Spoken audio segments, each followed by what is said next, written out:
condoms in Gaza. And with the president's agenda, to increase the impact of every federal dollar, so that wouldn't be in line with the president's agenda.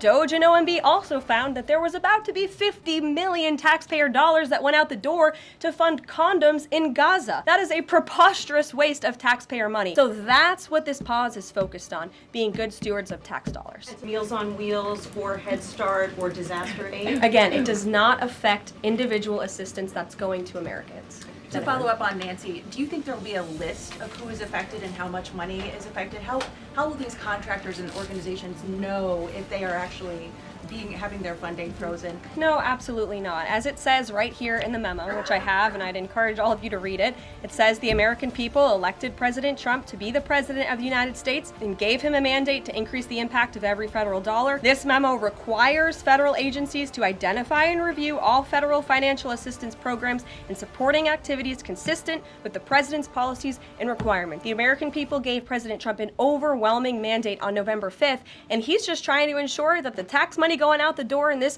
very bankrupt city actually aligns with the will and the priorities of the American people. Welcome. You Thank look you. great. You're doing a great job. Thank You talked you. about transparency, and some of us in this room know how just transparent President Trump has been the last 5 or 6 years. I think you'll do the same. My question is, do you think this latest incident with the president of Colombia is indicative of the global, powerful respect they have for President Trump moving forward, not only to engage in economic diplomacy with these countries, but also world peace? Absolutely. I'll echo the answer that the president gave on Air Force One last night when he was asked a very similar question by one of your colleagues in the media. This signifies peace through strength is back.